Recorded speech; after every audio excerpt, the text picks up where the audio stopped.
Bismillahirrahmanirrahim. Elhamdülillahi Rabbil alemin. İslam dininde Müslüman adam hiç kim yok yerde özü жалгыз oturup Allah Taala menen süйлöşüp ağa özünün arız muğun aytıp Allah Taalaga jakındоосу, özünün kemçiligine kaygırıp ökünüp Allah Taalaga kaytuusu çoң ibadetlerden bolup esептелет. Жол турасында bir okuyaga toktolup keteylik. Harun Raşid деген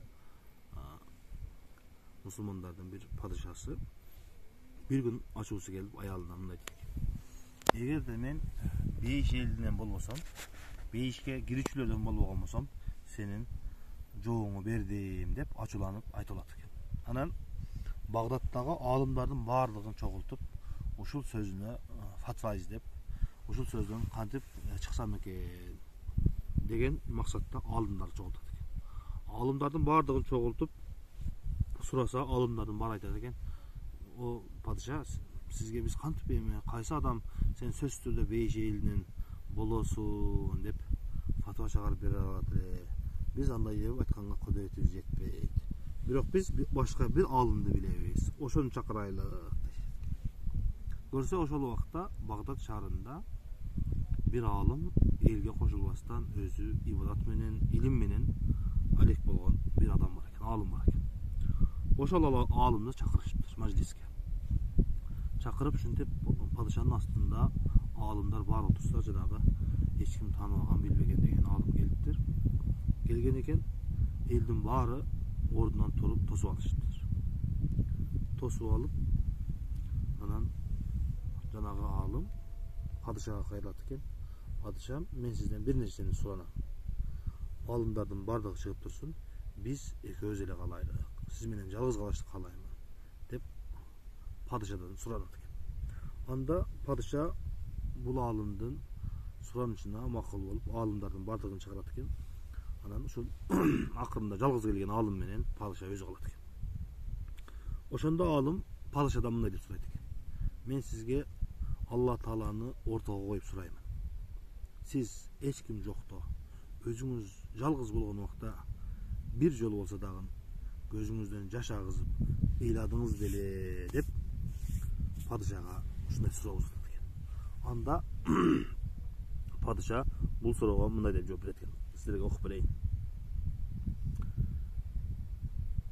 Birinci alım aytat eкен padışaga: "Sizdi men Allah Taala'nı ortaga koyup suragandыгым sizdin sözüңүзгө ишенбегендиктен эмес, балким sizdin sözüңүz, кылган ишиңиз чындык болсун деп, ушундай деп Allah Taala'ны ortaga koyup сурап жатам" дейт экен.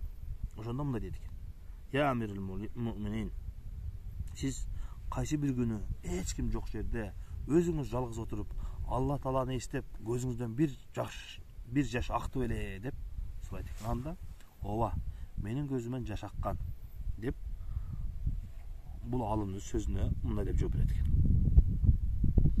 "Сага бизге ушул Кур'ан-ы Керимде түшүргөн Allah Taala'ны ортого коюп айтамын. Мен bir жол болсо дагы ошентип эч ким жокто өзүм жалгыз отуруп Allah Taala'ны эстеп ыйлагамын" дейт экен. Ошондо падышага айтат экен алым: "Ошол Кур'ан-ы Керимде ачыңанды" дейт экен. Куранды ачса ушул жерде окуң дейт экен: "Валиман хафа макама раббихи дженнатан".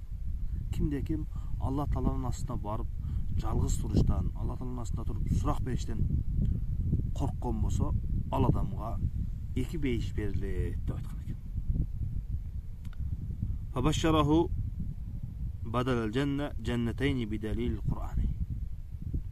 Анан ушул нерсеге алым айткан экен: кимде ким эч ким жок жерде Allah Taala'дан корккон болсо, Allah Taala ал адамга эки бейишти убада кылган деп ушундай деп айтат экен. Ошондо бул алым айтат экен: "Алымдар эми сырттагылар кире берсин" дейт экен. Андан кийин баардыгы киришип, киргенде бул алым айтат экен: "Мен силердин даражаңарды түшүрүп, силерди кемсинтип бул жерден чыгарган жокмун.